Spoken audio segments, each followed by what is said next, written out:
Class 12 UP board के प्यारे विद्यार्थियों, स्वागत है आप सभी का शिवम लेक्चरर में। होम साइंस यानी गृह विज्ञान का पेपर है जो 10 मार्च 2026 के लिए सबसे ज़्यादा इम्पोर्टेंट है। मेरे प्यारे बच्चों, पूरा पेपर एकदम अच्छे से आंसर के साथ आपको बताने वाले हैं, तो आप लोग वीडियो को पूरा अंत तक देखिएगा। यह एक वायरल पेपर है। सेम ऐसा ही पेपर आपके बोर्ड एग्जाम 2026 में पूछा जाएगा। समय 3 घंटे 15 मिनट का होता है मेरे प्यारे बच्चों, और पूर्णांक होता है 100 का। यहाँ पर थोड़ा सा निर्देश देख लेते हैं। निर्देश में क्या है? सभी प्रश्न अनिवार्य हैं। प्रश्न संख्या 1 से 4 तक बहुविकल्पीय प्रश्न है, यानी प्रश्न संख्या 1 से 4 में 20 बहुविकल्पीय प्रश्न है। प्रश्न संख्या 5 से 10 अति लघु उत्तरीय प्रश्न है, जिनका प्रत्येक उत्तर लगभग 25 शब्दों में देना है। प्रश्न संख्या 11 से 15 तक लघु उत्तरीय प्रश्न है, जिनका प्रत्येक उत्तर लगभग 50 शब्दों में देना है। प्रश्न संख्या 16 से 18 तक विस्तृत उत्तरीय प्रश्न है, जिनका उत्तर आपको 150 शब्दों में देना है। प्रत्येक प्रश्न के सामने उसके अंक निर्धारित हैं कि कौन सा प्रश्न कितने अंक का है। तो सभी लोग वीडियो को लाइक करेंगे, चैनल पर नए होंगे चैनल को सब्सक्राइब करेंगे, शेयर करेंगे। चलिए वीडियो को शुरू करते हैं। सबसे पहले बहुविकल्पीय प्रश्न। इसमें प्रश्न नंबर 1 का पहला है, निम्न में से कौन कार्य व्यवस्था का साधन है? मानवीय अथवा अमूर्त साधन, अमानवीय अथवा भौतिक साधन, का और खा दोनों, इनमें से कोई नहीं। तो कार्य व्यवस्था के साधन है मानवीय अथवा अमूर्त साधन, अमानवीय अथवा भौतिक साधन। तो इसलिए आपका राइट आंसर गा हो जाएगा, का और खा दोनों। ठीक है। इसके बाद मेरे प्यारे बच्चों दूसरा है, गृह की सुव्यवस्था है तो गृहिणी में कौन से गुण होने चाहिए? तो गृह की सुव्यवस्था और गृहिणी में कर्तव्यों का ज्ञान होना चाहिए, कार्य कुशलता होनी चाहिए, प्रसरमी होनी चाहिए। तो यहाँ पर घा ऑप्शन सही हो जाएगा, इनमें से सभी। इसके बाद तीसरा प्रश्न है, क्या कह रहा है? किसी भी कार्य को करने के लिए व्यक्ति में कौन से विशिष्ट गुण होने चाहिए? शिक्षा होना चाहिए, परिश्रम भी होना चाहिए, प्रतिभा व कौशल होना चाहिए। तो आपका घा ऑप्शन सही हो जाएगा, इनमें से सभी। यदि आपको इसका पीडीएफ चाहिए तो डिस्क्रिप्शन में टेलीग्राम की लिंक मिल जाएगी, वहां से टेलीग्राम ज्वाइन करेंगे, आपको पीडीएफ मिल जाएगा।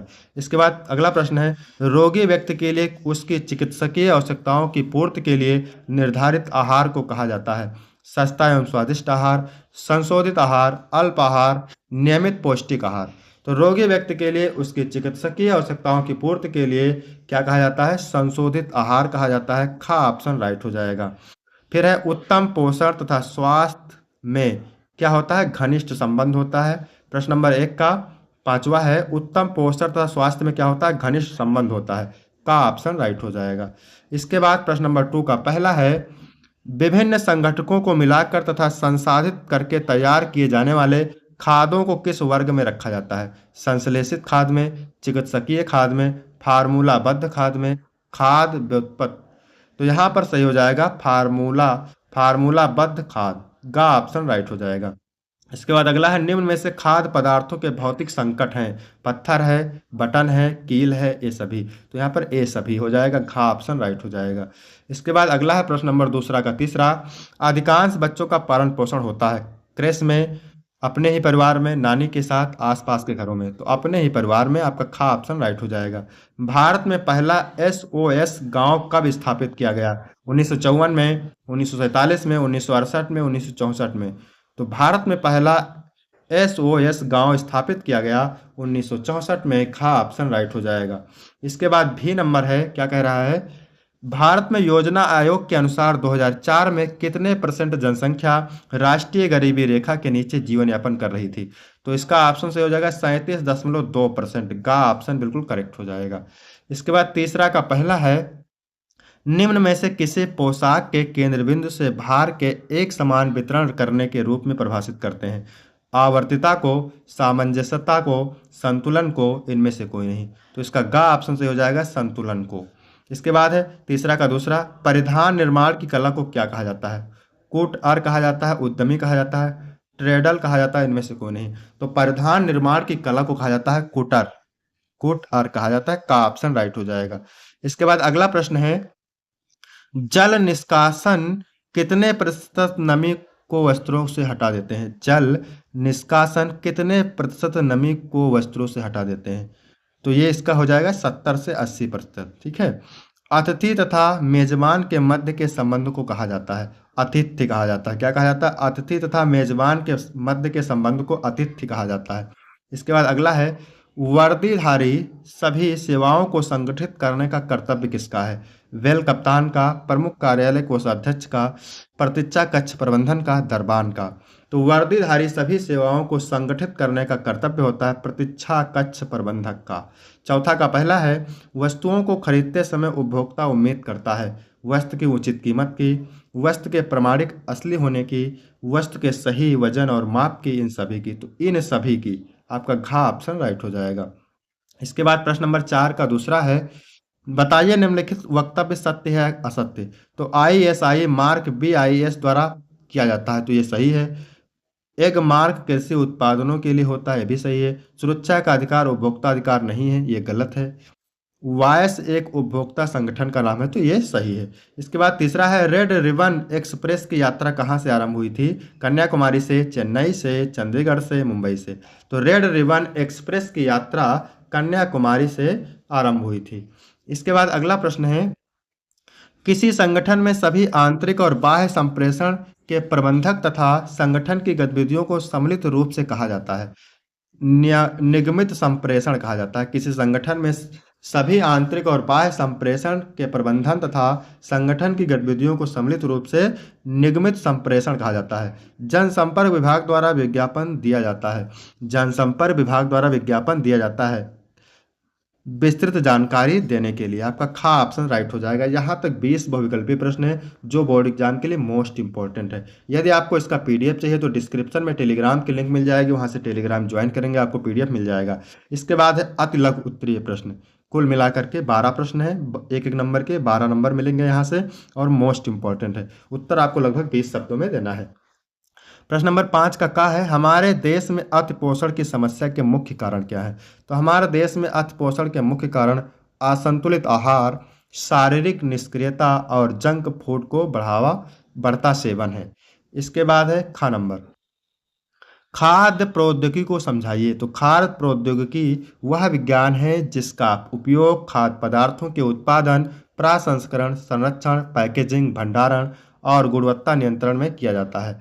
इसके बाद 6 का है, उपभोक्ता व्यवहार क्या है? उपभोक्ता व्यवहार वह प्रक्रिया है जिसके द्वारा खरीदार वस्तुओं तथा सेवाएं प्रदान के बारे में निर्णय लेता है।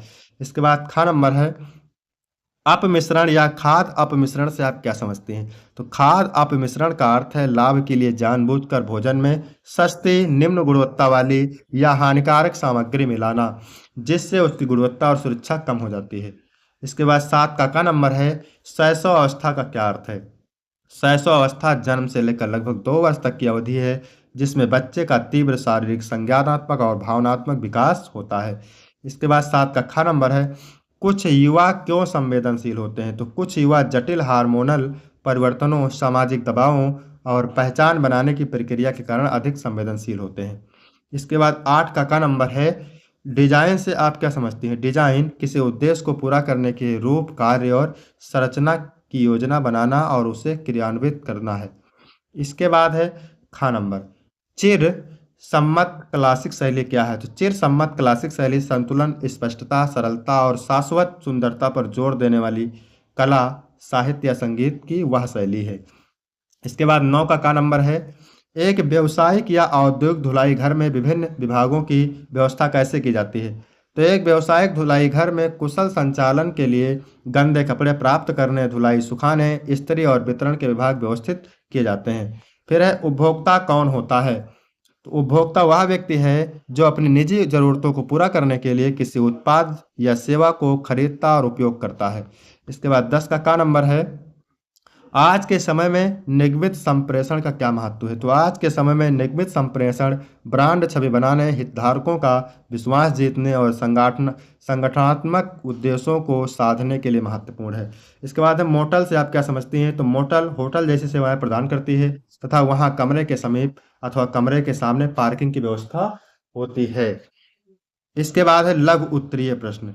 तो उत्तर आपको लगभग देना है 50 शब्दों में, ठीक है, और प्रत्येक उत्तर के लिए आपको 4 अंक मिलेंगे। तो यहाँ पर देखेंगे, खाद्य विज्ञान से आप क्या समझते हैं? 11 नंबर प्रश्न है। तो खाद्य विज्ञान एक बहुविषयक क्षेत्र है जो खाद्य पदार्थों के जैविक, रासायनिक और भौतिक स्वरूप का अध्ययन करता है या भोजन की प्रसंस्करण, संरक्षण, गुणवत्ता नियंत्रण, पोषण मूल्य और सुरक्षा से संबंधित सिद्धांतों और तकनीकों को समझने पर केंद्रित है। इसके बाद 12 नंबर प्रश्न है, देखभाल की वे कौन कौन सी विभिन्न व्यवस्थाएं हैं जिनकी आवश्यकता छोटे बच्चों की हो सकती है। छोटे बच्चों को कई प्रकार की देखभाल व्यवस्था की आवश्यकता होती है। पारिवारिक देखभाल यानी घर पर माता पिता या रिश्तेदारों द्वारा देखभाल। डे केयर सेंटर पूर्णकालिक या अंशकालिक व्यावसायिक सुविधाएं। प्री स्कूल यानी प्ले स्कूल शुरुआती सामाजिक और शैक्षिक विकास के लिए। इसके आगे लिखेंगे फैमिली डे केयर छोटे समूह में किसी के घर पर देखभाल। नैनी आया बच्चे के घर में व्यक्तिगत देखभाल। इसके बाद 13 नंबर प्रश्न है भारत सरकार की समेकित बाल विकास सेवा क्या, संक्षेप में लिखिए। समेकित बाल विकास सेवा भारत सरकार का एक प्रमुख कार्यक्रम है। इसका उद्देश्य 0 से 6 वर्ष के बच्चों, गर्भवती और धात्री माताओं के पोषण, स्वास्थ्य और शिक्षा की स्थिति में सुधार करना है। यह सेवाएं आंगनबाड़ी केंद्रों के माध्यम से दी जाती हैं। इसके बाद 14 नंबर प्रश्न क्या कह रहा है, उपभोक्ता शिक्षा के अर्थ एवं महत्व का उल्लेख कीजिए। उपभोक्ता शिक्षा का अभिप्राय उपभोक्ताओं को उनके अधिकारों, कर्तव्यों और बाजार की जटिलताओं के बारे में जागरूक करना है ताकि वे सूचित करे निर्णय ले सकें। महत्व इसका देखते हैं क्या है। यह शिक्षा उपभोक्ताओं को धोखाधड़ी और अनुचित व्यापार प्रथाओं से बचाती है, उन्हें शिक्षा और गुणवत्ता के प्रति सशक्त करती है और बाजारों को निष्पक्ष बनाने में मदद करती है। इसके बाद है 15 नंबर प्रश्न, विकास संचार की 2 विशेषताएं लिखिए। तो विकास संचार की मुख्य विशेषताएं निम्नलिखित हैं। पहला है उद्देश्य केंद्रित। इसका लक्ष्य केवल सूचना नहीं देना बल्कि सामाजिक परिवर्तन लाना, व्यवहार में बदलाव लाना और विकास के लक्ष्यों को प्राप्त करना होता है। सहभागी दृष्टिकोण, यह ऊपर से नीचे की बजाय स्थानीय लोगों की भागीदारी पर जोर देता है ताकि समाधान उनकी जरूरतों और संदर्भ के अनुकूल हो। इसके बाद है विस्तृत उत्तरीय प्रश्न। ठीक है, 3 प्रश्न है, 6 अंक के 18 नंबर मिलेंगे आपको यहाँ से और उत्तर लगभग आपको 150 शब्दों में देना है। तो वह कौन कौन से तरीके हैं जिनसे कार्य को समझा जा सकता है, अथवा स्वास्थ्य की देखभाल से क्या से है, हमारे देश में स्वास्थ्य देखभाल की क्या व्यवस्था है। 17 नंबर है बच्चों, युवाओं, वृद्धजनों के संस्थानों और कार्यक्रमों के प्रबंधन में करियर बनाने के लिए आपको जिन कौशलों और जानकारी की आवश्यकता होगी उसके बारे में बताइए, अथवा वस्त्र डिजाइन के सिद्धांतों का वर्णन कीजिए। इसके बाद है 18 नंबर प्रश्न, वस्त्रों की धुलाई के मुख्यतः उपकरण के रूप में धुलाई मशीनों का विस्तृत विवरण दीजिए, अथवा जनसंपर्क नीतियों के प्रमुख क्षेत्रों का वर्णन कीजिए।